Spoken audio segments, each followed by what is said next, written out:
My ambition regarding a beer in the future will be to make a new beer style. Imagine you go to a bar and you just say, my beer.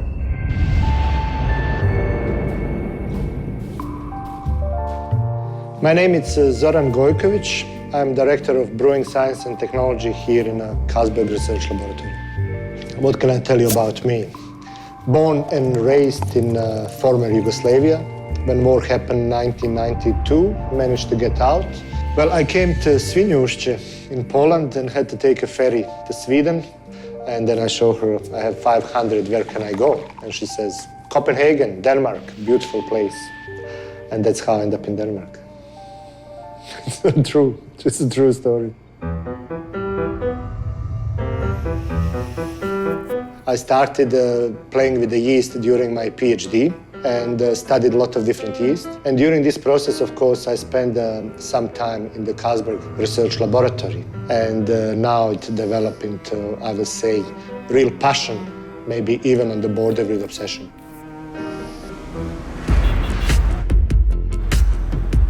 As you know, beer is a very complex product because it has a lot of different raw materials. If you compare it with the wine, wine is just one ingredient. You know, when wine guys make bad wine, it's normally, oh, it was a bad year. Too much rain, too little sun. We make a beer every week. We don't get lucky. This is all based on hard work and a lot of knowledge, also a lot of science. Now in Denmark, yeah, I lived longer time here than in my old country. I have a wife, I have 2 kids, so every week we train tennis. I normally get beaten up by a 10-year-old, so it's not fun, but it's actually nice to see they're progressing, they're learning, and they're getting better. And as a work or anything in the life, the more you do something, better you get. In 1883, Christian Hansen actually purified yeast here in this laboratory. It is very important for a lot of different industries. Wine, medicine, all the research actually advanced because of this hugely important discovery. J.C. Jacobsen and Carlsberg never patented such a discovery, but they just share it with the world for free. So since yeast purification, Carlsberg was collecting yeast for hundreds of years. This yeast bank in the brewing world, it's one of the biggest. Carlsberg's yeast collection, it's extremely valuable. For me personally, it's like a freezer full of gold or a huge garage full of Ferraris.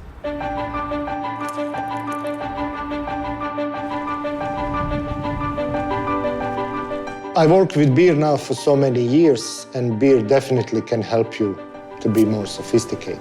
It's almost national sport to return wine.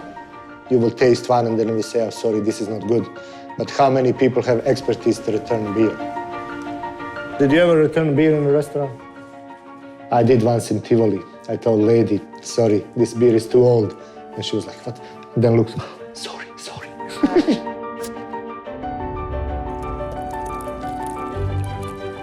To be a professional beer taster requires a lot of practice. If you really try, this is an extremely fruity, extremely interesting beer. It's a long process to be trained. Could normally take several years. To be sharp, you're not allowed to drink coffee before tasting. Spicy food, it's also not good. Some people will not shave. Some people will not wash hair because, you know, even that little scent of the shampoo can ruin your tests. But if you train long enough, you could become expert like a James Bond in the restaurant and order, instead of Bollinger 1968, you will be able to order Carlsberg 1847. When you're determined to brew the world's best beer, you discover a thing or two along the way. In 1883, Carlsberg discovered how to isolate a pure yeast culture and shared this with the world.